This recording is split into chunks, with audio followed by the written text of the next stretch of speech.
అది మన వీర చరిత్ర, అది మన రక్త చరిత్ర. ఒకప్పుడు ఈ దేశాన్ని శాసించిన రాజులం మనం. మన కాళ్ల కింద సామ్రాజ్యాలు తలవంచాయి. మన కంఠం విప్పితే ఢిల్లీ పీఠం వణికింది. ఢిల్లీ పీఠాన్నే ప్రభావితం చేసిన లఖీషా బంజారా వారసత్వం మనది. పృథ్వీరాజ్ చౌహాన్, మహారాణా ప్రతాప్ సింగ్ వంటి వీర యోధుల రక్తమే మన నాడిలో ప్రవహిస్తోంది.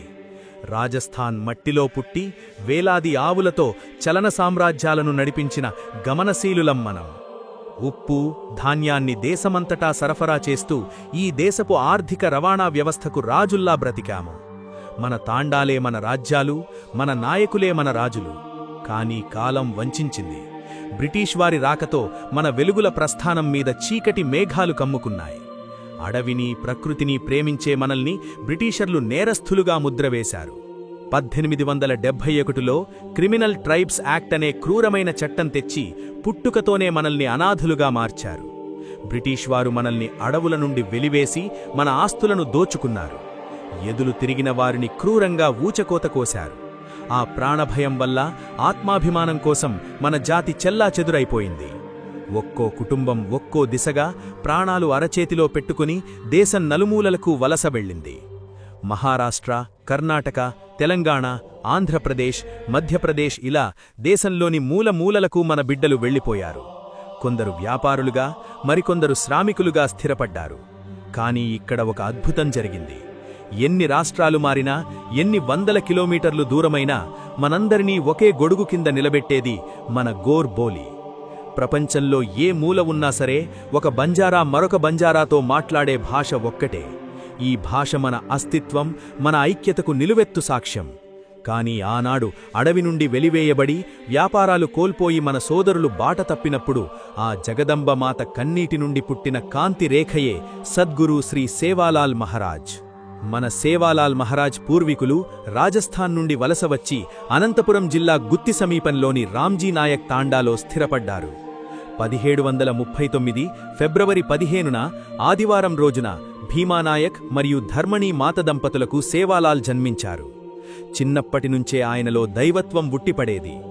6 నెలల ప్రాయంలోనే కొండపైన చాముండేశ్వరీ దేవతామూర్తులతో, సాతీ భవానిలతో సేవాలాల్ ఆడుకునేవారట చరిత్ర చెబుతోంది. పెరిగి పెద్దవైన తర్వాత సేవాలాల్ ఆవులు కాసేవారు.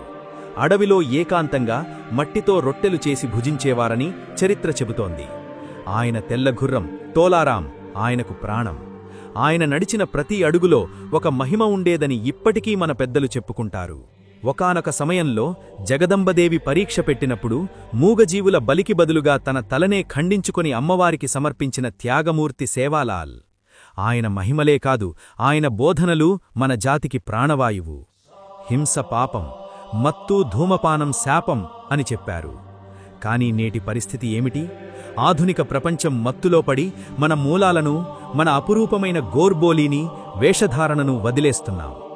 నాయకులారా, చదువుకున్న బిడ్డలారా, మీరు ఎంత ఎదిగినా మీతో పాటు మీ జాతిని కూడా పైకి లేపండి. మన ప్రతి తాండాలో సేవాలాల్ మహారాజ్, జగదంబమాత మందిరాలుండాలి. జగదంబ మందిరంపై ఎర్ర జెండా, సేవాలాల్ మందిరంపై తెలుపు జెండా మన ఆత్మ గౌరవానికి ప్రతీకగా ఎగరాలి. సేవాలాల్ గారు గొప్ప కాలజ్ఞాని.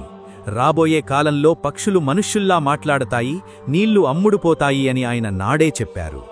1806 డిసెంబర్ 4న మహారాష్ట్రలోని రూయిగఢ్ వద్ద ఆయన పరమపదమయ్యారు. ఆయన మృతదేహాన్ని పౌరాగఢ్ తీసుకువెళ్లి ఖననం చేశారు. నేడు పౌరాగఢ్ మనందరి పాలిట కాశీ. నేను మీ బంజారా బిడ్డను. మన జాతి ఐక్యత కోసం, మన సంస్కృతి రక్షణ కోసం ఈ చరిత్రను ప్రతి ఒక్కరికీ చేరవేయండి. దేశవ్యాప్తంగా మనం ఎక్కడ ఉన్నా సరే మన భాష, మన సంస్కృతి, మన సేవాలాల్ బాపు చూపిన బాట మనల్ని ఒక్కటిగా ఉంచుతాయి. సేవాలాల్ మహారాజ్ చూపిన అహింస, సత్యం, సేవా మార్గంలో నడవడమే మనం ఆయనకిచ్చే అసలైన నివాళి. జై సేవాలాల్, జై జగదంబ. ఈ వీడియోను మన ప్రతి తాండాకు చేరేలా షేర్ చెయ్యండి.